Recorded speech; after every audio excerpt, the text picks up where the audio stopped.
할렐루야. 주님의 평강이 우리 성도님들에게 가득하기를 축복합니다. 옛날에 여러분 나인이라는 성이 있었습니다. 그 성은 갈릴리 바닷가 가버나움이라는 동네에서 남쪽으로 하룻길쯤 가면 나오는 골짜기에 있는 그런 동네였습니다. 근데 그 성에 어느 날 장례 행렬이 지나가게 되어집니다. 그런데 그 행렬의 분위기가 너무나도 엄숙한 분위기였기 때문에 어느 누구 하나 말을 할 수 없을 정도로 큰 슬픔이 느껴졌습니다. 보통 연세가 많으신 분이 돌아가시면 호상이라고 하는데 장례의 분위기를 보니까 그 호상과는 거리가 먼 장례인 것 같습니다. 그런데 그 장례 행렬 가운데에 한 여인이 있는데 너무나도 구슬프게 우는 겁니다. 너무나도 서글프게 울고 있어요. 이 여인은 나인성에 사는 사람으로서 결혼을 하고 또 아이를 낳고 한때는 참 행복했던 사람이었습니다. 젊은 부부가 오순도순 살면서 얼마나 행복했을까요? 그런데 그 행복도 잠시 어느 날 느닷없이 남편이 세상을 떠납니다. 행복했던 여인이 하루아침에 가부가 되어버린 거예요. 당시에 남편을 잃었다는 그것은 앞날에 엄청난 시련과 극심한 가난과 고난이 기다리고 있다라는 것을 당시에는 전제하는 거였습니다. 남편을 여의고 얼마나 많은 눈물을 흘리며 하루하루를 보내었을까요? 그래도 그녀에게는 붙잡을 희망이 하나 있었습니다. 그 희망이 있었기에 그 힘든 나날들을 이겨낼 수 있었어요. 아니, 버텨낼 수 있었겠죠. 그 희망은 바로 하나밖에 없는 아들. 젊은 나이에 남편을 여의고 너무나 슬프고 힘들었지만 이 아들 하나만을 바라보고 그 슬픔을 이겨낼 수 있었습니다. 당시 혼자 아들을 키워낸다라는 것이 너무나도 힘들고 고통스러웠기 때문에 포기하고 싶은 날들이 얼마나 많았을까요? 하지만 아들을 바라보면서 포기하고 싶을 때 다시금 힘을 낼 수 있었습니다. 그런데 그 아들이 청년이 되었을 때 그 여인은 남편이 죽었을 때보다 더 큰 충격을 받게 되는 일을 경험하게 됩니다. 바로 자신의 삶의 유일한 희망이었던 하나밖에 없는 그 아들이 세상을 떠나게 된 거예요. 이 여인은 충격이 너무나도 커서 아무 말도 못하고 눈물만 하염없이 흘렸습니다. 동네 사람들도 남편과 아들을 떠나보낸 이 여인이 얼마나 불쌍한지 보통 때의 장례보다 더 많은 사람들이 나와가지고 함께 위로하며 그 장례의 마지막 길을 함께 하였습니다. 하지만 그 사람들의 위로가 이 여인의 눈물을 멈추게 하지는 못하였습니다. 그때 예수님이 제자들과 그리고 많은 무리를 동행하시면서 나인성으로 다가오고 계셨습니다. 예수님이 나인성에 다다랐을 때 예수님은 그 장례의 행렬과 맞닥뜨리는 그런 일이 일어나죠. 그리고 예수님의 눈에 하염없이 눈물을 흘리고 있는 여인 한 사람이 들어오게 됩니다. 보통 사람들 같으면 모르는 장례의 그 행렬 속에 눈물을 흘리는 여인을 보게 되면 아무 말도 못하고 그냥 숙연하게 행렬이 지나가기만을 기다리겠죠. 그게 보통 사람들의 모습이지 않겠습니까? 근데 우리 예수님은 달랐습니다. 일면 일식도 없는 여인이었지만 예수님은 그 여인을 불쌍히 여기셨습니다. 그 여인을 보시고 불쌍히 여기시고 그 여인에게 이렇게 말씀하시죠. 울지 말라. 울지 말라라는 그 말씀 한마디를 하십니다. 우리는 오늘 이 모습을 통해서 예수님을 조금 더 알게 되는 것 같습니다. 우리 예수님은 눈물 흘리는 일을 지나치시는 것이 아니라, 모른 척 하시는 것이 아니라 눈여겨 보신다라는 것입니다. 여러분, 시편 22편 24절에 이런 말씀이 있습니다. 한번 읽어볼까요? 시편 22편 24절입니다. 시작. 그는 공고한 자의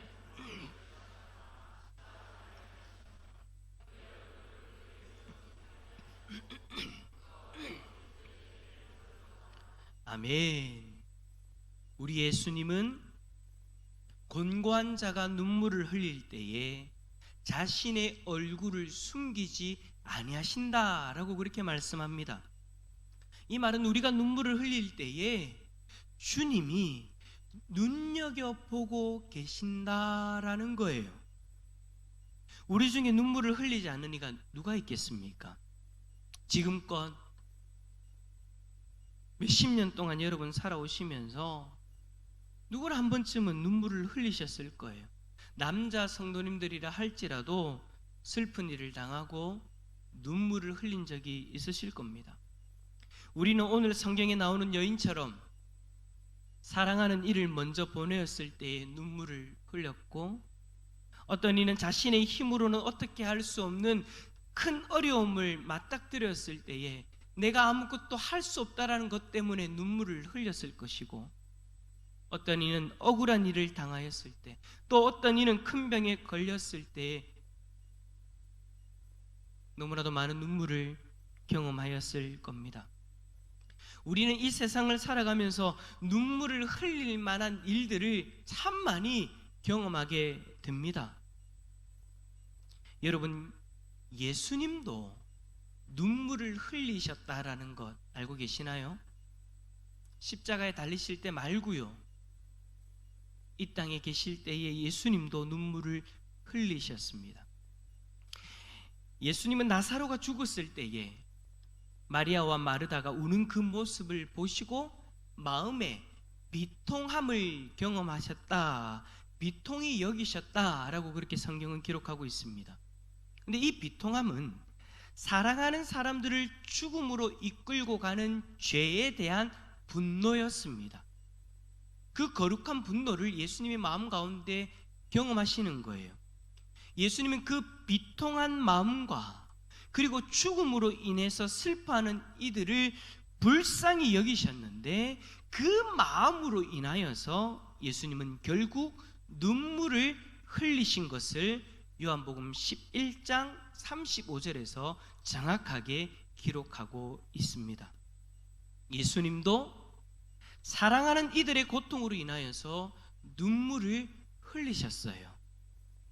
이러한 눈물의 의미를 예수님이 알고 계시기 때문에 예수님은 곤관자가 울부짖을 때에 그 얼굴을 외면하지 않으신다라는 것입니다. 여러분, 이번 한 주간 이 땅에 많은 이들이 눈물을 흘렸습니다.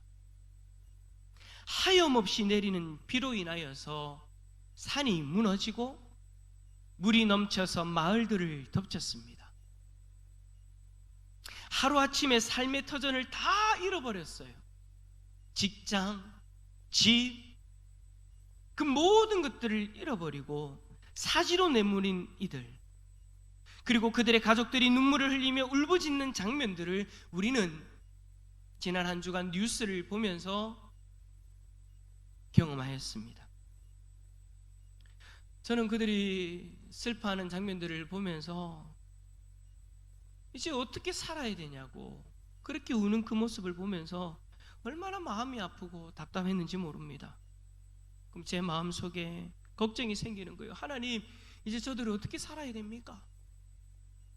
제가 그것을 경험하지 않고 그냥 지켜만 보는데도 답답한데 어떻게 살아야 되는지 막막한데 하나님 저들 어떻게 살아야 됩니까? 그런데 여러분 어디 저들 뿐이겠습니까? 여러분들도 마찬가지죠. 우리 성도님들 중에도 이번 비로 인하여서 농작물 피해를 입으신 분들이 계실 겁니다. 아니 비 피해뿐만 아니라 자녀의 문제, 건강의 문제, 재정적 문제, 관계의 문제 등 수많은 문제들로 인하여서 알게 모르게 여러분 눈물을 흘리신 분들이 많이 계실 겁니다. 아니면 이전에 그 고통으로 인하여서 아직까지도 그 고통에서 벗어나지 못하고 눈물을 흘리는 분들도 계실 겁니다. 사랑하는 성도 여러분, 그 눈물 우리 주님이 절대 외면하지 않으십니다.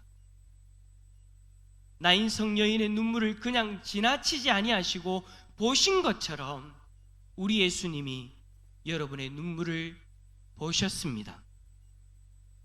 그리고 슬퍼하는 우리를 예수님은 불쌍히 여기고 계신다라는 것을 기억하시기 바랍니다. 어떤 이들은 누군가가 자신을 불쌍히 여기는 것을 굉장히 싫어하죠. 왜요? 자존심이 상하니까. 그래서 정작 힘들면서도 사람들 앞에서는 괜히 괜찮은 척, 강한 척 그렇게 살아갑니다. 하지만 여러분, 우리 예수님 앞에서는 강한 척, 괜찮은 척 하지 않으셔도 됩니다. 예수님이 여러분을 불쌍히 여기시는 것을 자존심 상하게 여기지 않아도 됩니다. 왜냐하면 예수님이 우리를 불쌍히 여기시는 것은 우리를 진정 사랑하시기 때문인 줄 믿습니다. 예수님은 우리를 사랑하시기 때문에 우리를 죄에서 구원하고자 하늘의 영광과 안락함을 다 버리고 이 땅에 친히 내려오셨습니다. 그리고 십자가의 길이 얼마나 고통스럽고 치욕스러운지를 아시면서도 저와 여러분을 사랑하시기 때문에 그 길을 걸어가셨습니다. 십자가에서 자신의 생명을 내어주시면서 우리를 대신하여 자신의 생명을 산제물로 드리는 그 모든 일을 다 하시고 다 이루었다 라고 그렇게 고백하셨죠. 그 예수님이 우리의 눈물을 보시고 불쌍히 여기시며 말씀하십니다. 울지 말라. 울지 말라. 예수님이 나인성의 여인에게 울지 말라고 말씀하신 것은 여러분 단순히 위로하기 위한 것만이 아니었습니다. 우리는 흔히 우는 사람들을 위로하기 위해서 그런 이야기들을 자주 하잖아요. 울지 마세요. 다 잘 될 거예요. 근데 여러분 우리가 그 잘 되는 것을 바라는 마음이고 그냥 단순히 위로하기 위해서 말만 하는 것이죠. 하지만 우리 예수님은 위로만 하고자 이 말씀을 하신 것이 아닙니다. 예수님의 울지 말라는 그 말씀에는 울 수밖에 없는 그 문제를 해결해 주시겠다라는 예수님의 의지가 담겨져 있습니다. 예수님은 나인성 여인에게 울지 말라고 하시고 즉각적으로 그 문제를 해결하시고자 행동하셨어요. 예수님은 울지 말라 하시고는 그 여인의 아들의 시체가 있는 관에 손을 대시고 선포하십니다. 청년아, 내가 네게 말하노니 일어나라. 예수님은 나인성 여인의 슬픔의 근본적 문제였던 아들을 죽음에서 살려주셨습니다.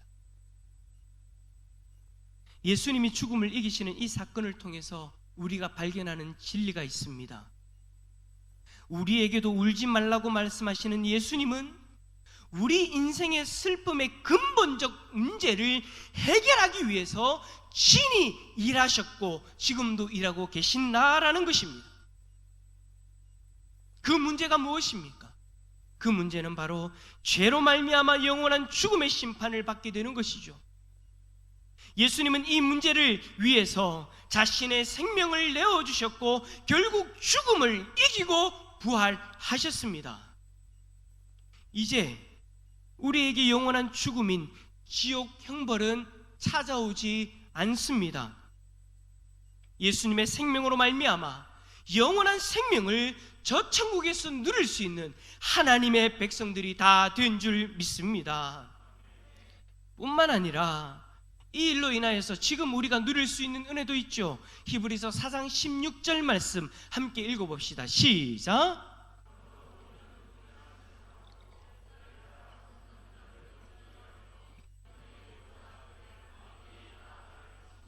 아멘. 우리는 예수 그리스도의 이름으로 인하여서 하나님의 은혜의 보좌 앞에 담대히 나아갈 수 있게 되었습니다. 지금 오늘 이 자리가 그 예배 자리인 줄 믿습니다. 이 예배는 우리가 예수 그리스도의 이름으로 하나님의 보좌 앞에 나아가는 은혜의 자리입니다. 이 시간 우리는 눈물 자국이 가득한 우리의 인생을 하나님 앞에 산제물로 올려드리고 있습니다. 그리고 주님 앞에, 하나님 앞에 돕는 은혜를 구할 수 있습니다. 할렐루야. 예수님이 아니었다면 우리에게는 감히 상상도 할 수 없는 그런 일인 거예요. 뿐만 아니라 로마서 8장 28절도 읽어봅시다. 시작. 우리가 알거니와 하나님을 사랑하는 자 모든 것이 합력하여 선을 이루느니라. 아멘. 주님은 우리의 눈에 눈물이 나게 하는 그 고난마저도 사용하셔서 합력하여 선을 이루게 하시는 분이십니다. 지금 여러분을 슬픔에 빠지게 하는 일들이 있습니까? 그 일들에 대해서 지금은 하나님의 뜻을 우리는 도무지 알 수가 없습니다. 하지만 우리 주님은 이 모든 것까지도 합력하여 주님의 뜻을 이루게 하시는 줄 믿습니다. 그러니 믿음의 눈을 들어 낙심하지 마십시오. 주님은 여러분들을 향한 큰 계획을 가지고 계시기 때문에 고난마저도 여러분의 인생에 협력하게 만들어서 그 계획, 하나님의 놀라운 계획을 이루어 가신다는 것을 여러분 신뢰하시기를 바랍니다. 말씀을 정리합니다.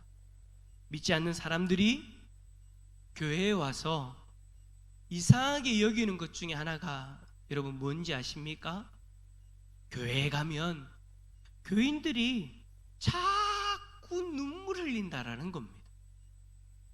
교회에 가면 왜 교회 사는 사람들은 우냐고, 허구한 날 우냐고 그렇게 말하죠. 여러분, 왜 우리가 웁니까? 왜 우리가 주님 앞에서 눈물을 흘립니까? 그 이유는 주님이 우리의 눈물을 외면하지 않기 때문입니다. 내가 눈물 흘리는 것 그냥 땅에 떨어지지 않는다라는 거예요. 헛된 일이 아니라는 거예요. 세상에서는 눈물 흘려도 소용이 없으니까 참죠. 하지만 우리는 그 눈물을 주님 앞에 흘릴 때에 그 눈물이 주님 앞에 어떤 의미가 있는지를 알고 있기 때문에, 그 눈물을 보시는 주님이 우리에게 어떤 일을 행하시는지를 알고 있기 때문에 우리는 주님 앞에 하염없이 옵니다. 그리고 우리 주님이 그 눈물을 닦아주시면서 울지 말라, 울지 말라, 그 말씀을 하시기 때문에 우리는 운다라는 거예요. 여러분, 이 말은요, 울지 말라, 이 말은요 우리가 우는 게 잘못되었다라는 것을 이야기하는 게 아니에요. 여러분, 왜 우리가 그럴 때 있잖아요. 자녀들이 울면 울지 마, 그 말이 무슨 말입니까? 울어도 안 울어도 되는 걸 왜 자꾸 우냐고 그렇게 이야기하잖아요. 근데 예수님은 그런 의미로 이야기하는 게 아니라는 거예요. 울지 말라는 것이 잘못되었다라는 게 아니에요. 우리를 사랑하시는 예수님이 슬픔 가운데 있는 우리를 불쌍히 여기셔서 우리를 위로해 주시고 우리에게 다가온 슬픔의 문제를 해결해 주시겠다라는 것, 그 의미로 우리에게 말씀하시는 것입니다. 그러므로 우리는 오늘 주님 앞에서 슬픔을 숨기지 않아도 됩니다. 슬픔이 있다면, 슬픈 일이 있다면 주님 앞에 눈물을 보이셔도 됩니다. 힘든 일이 있습니까? 참지 마시고 주님 앞에 눈물을 흘리세요. 옆에 있는 사람이 볼까봐 창피해서 눈물을 못 흘린다고요? 여러분, 이 자리는 옆에 있는 사람 신경 쓸 자리가 아니에요. 여러분은 지금 한 사람이 하나님 앞에 서 있는 예배자로서 서 있습니다. 여러분은 지금 하나님 앞에 서 있고 하나님 앞에 여러분의 모습을 드리고 있고 여러분의 감정을 표현하고 있고 여러분의 그 고백을 드리고 있는 자리입니다. 옆에 있는 사람 신경 쓰지 마시고 하나님을 바라보시길 바랍니다. 슬픈 일이 있다면 주님 앞에 눈물을 보이셔도 됩니다. 주께서 가부를 보시고 불쌍히 여기사 울지 말라 하시고, 오늘 이 음성이 우리 성도님들의 심령 깊은 곳에 들려지는 그런 은혜가 있기를 예수 그리스도의 이름으로 축원합니다. 축원합니다.